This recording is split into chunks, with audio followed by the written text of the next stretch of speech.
I didn't get to finish what I set out to do. Life got flipped upside down very, very fucking quickly. We came back to our house that it flooded. Mentally, I couldn't keep doing it, and also financially. Yeah, that freak accident kind of obviously flipped our lives upside down, but also it felt like a job unfinished. It felt like I was itching to continue competing. Unfortunately, our next show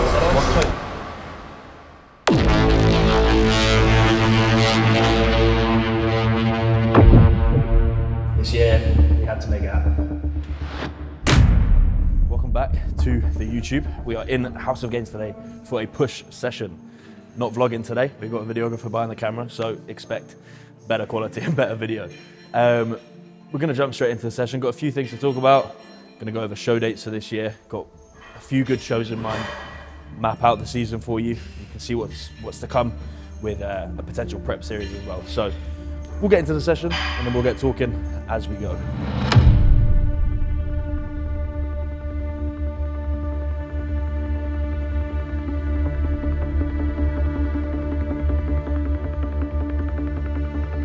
When it comes to warming up on this movement, I actually get asked this quite a lot, especially on like TikTok and stuff. Because I can go quite heavy on this, because this is like one of my stronger movements. They ask about how I warm up to it, because a whole thing of like fatigue is such a popular topic at the moment, right? So I tend to, because I know what my top set is in terms of what dumbbells I'm going for. So I have a set routine for my warm-up. So I always sort of make 10 kilo jumps per warm-up until I get close to the top set, and then it's either a 5 kilo jump, or if I'm feeling it, we'll go 15, just to like save a little bit of energy. So today, we've gone 30s for it's like 10 or 12, then 40s for like 6 to 8, 50s for like 3. We'll now go 60s for 1. Depending how the 60s feel, we'll either go 65s for 1 or 2, or if 60s feel really good, we'll go straight to 70, and we'll probably do a working set on 70. Strongest I've been is 75s for, I think I got to like 9 on my last push-up, so we're working our way back up to that. Last week I got 70s for 9, I think. 70s for 9 or something like that. I'll have to double check. So we'll see. We might go for 75s again today, or we'll just make sure the 70s are really fucking good. So that's how I would base your warm-ups. Don't waste energy, but don't skip them, because you are going to hurt yourself if you are going, especially on a free weight movement. If you're going heavy, warm up properly.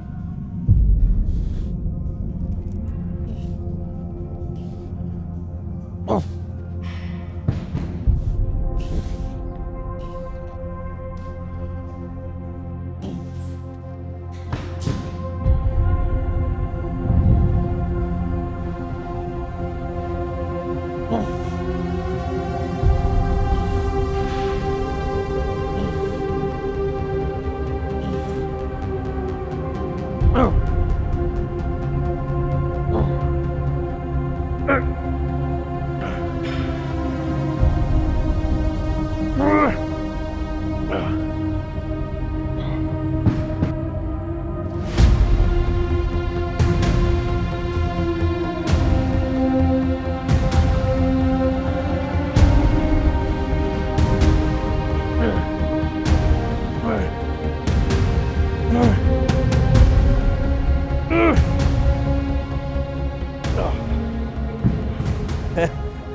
That's a decent amount up though.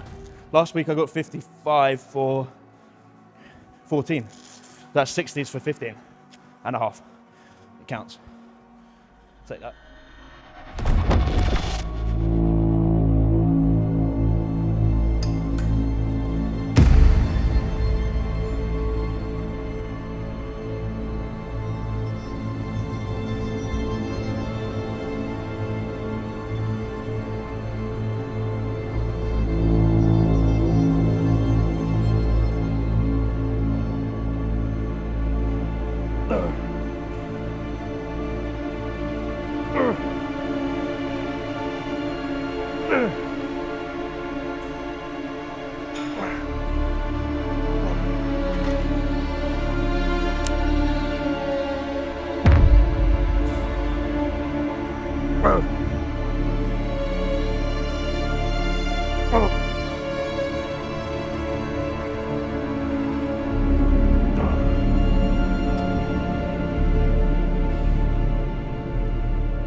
2026 season. We've got 3 shows lined up. One of them is cemented in. The other ones are there as like a tick box around that show. So what we're starting with is the Two Bros Regional, which is actually the last regional of the year for this country, which is, I don't know what it's called, but it's Christian Physique Bros show. It's probably just called the Physique Bro. But we're doing that regional, Two Bros Regional. Then a couple weeks later, I think it's 2 or maybe 3 weeks after that, we are doing the PCA Yorkshire, which is the show I did in 2023, which is actually quite cool, actually, think about that now. So 2023, we did PCA Yorkshire, and then we wanted to go on to do the PCA British, which was like, I think it was 2 weeks later that year. Gunning for the title, gunning for that British junior title. All went tits up. If you watched any of my YouTube, you would have seen it. Last minute, just my body stopped responding. It was a shit show, literally. And we didn't get the placing we wanted. I came 5th at that year's British finals. So this year, we're gonna do the PCA Yorkshire, and then it's 1 week later this time around, we have the PCA British finals, where it is my last chance by 3 days to do the junior category. So it's my last chance to give myself redemption to try and get that British title. So that's the plan for the 3 shows this year. There's potentially going to be a 4th, as you would have maybe put together in your head. That Two Bros Regional is basically being done as a tick box to then go on and do a pro qualifier. The next pro qualifier after the PCA British is Copenhagen, which Lucy just told me the date and it's already gone out of my mind, but it's like November, early November. So a couple weeks after PCA British. If everything's looking good in terms of finances, mentally, the physique, we'll go for it. We'll fucking go for it. But as of right now, my head is just set on that PCA British. That is the Olympia for me this year. That's my main show. I want to go and win that fucking British title. It's my last chance to do it as a junior, like I said, and I want to win it. So that's the plan. And we've got quite a while till prep even starts. Like, I am, from the PCA British, I'm 35 weeks out currently. We're going to be starting prep. It's a short prep. We're doing a short prep this year, which I'm actually quite excited for.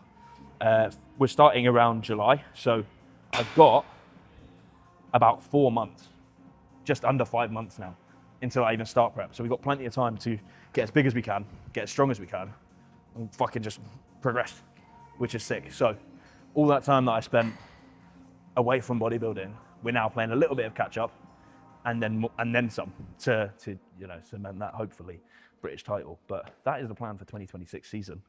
It's gonna be a good one.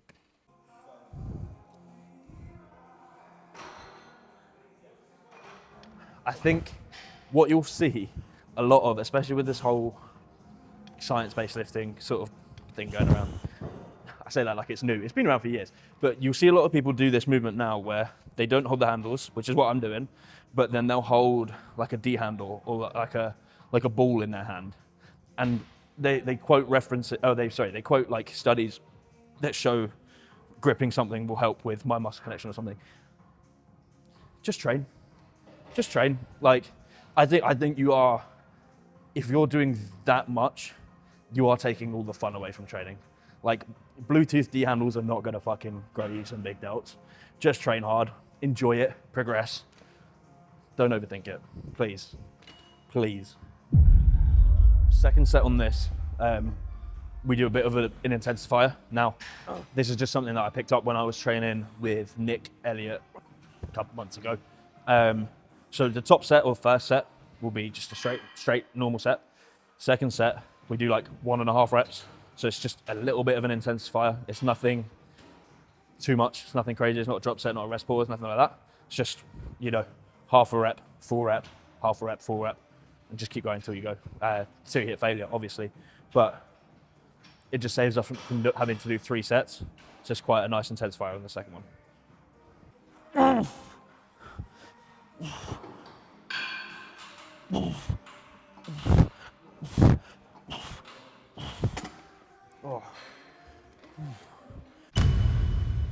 2025 was, in some respects, a successful season for me, but an unfinished season. planned for 4 shows for 2025. I only did 1. Now, the first show that I meant to do, we didn't quite make it because I was in A&E 2 days before the show, which is on my YouTube, so go check out that video. Which then, at the time, felt like the end of the world. But in the end, we continued and we pushed on to a different show, which ended up being the Two Bros Scottish Championships, which we went to and was fantastic. I won my junior class, I was the only one. I won the light heavies, which was a great lineup and a fantastic win for me, and I'm really, really happy and proud of that. And then I was pushing for a win in the overall, and was told that I came second in that overall, which was I was buzzing with. To be honest, obviously I'd want to win it, but like I was absolutely buzzing with it, considering who I was up against. Unfortunately, after that show, once we travelled back from Scotland, we came back to our house that had flooded, and we were homeless. So life got flipped upside down very, very fucking quickly. I did try to continue prepping.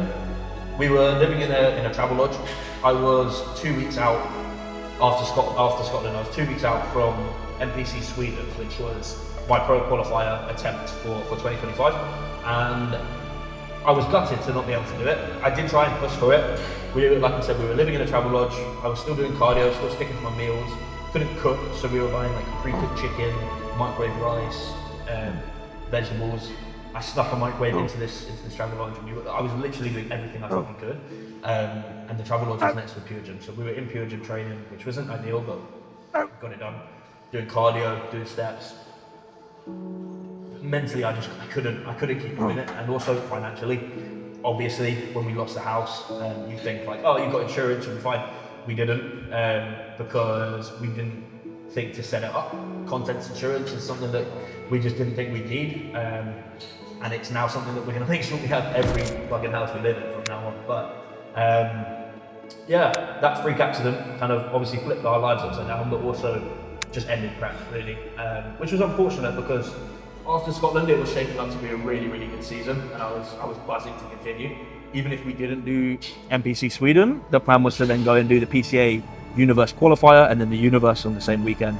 But again, like I said, prep got cut short, so we didn't quite make it to that. And ever since then, it felt like a job unfinished. It felt like I was itching to continue competing, because obviously I didn't get to finish what I set out to do, which was really hard, quite difficult to deal with.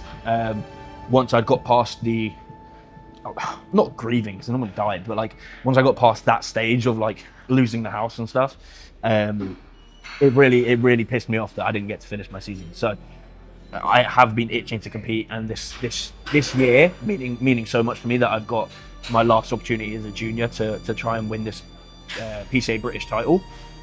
It just means that much more to me, and especially when you look back to 2023 when I came and attempted the British final and it didn't quite go my way. So this year we have to make it happen.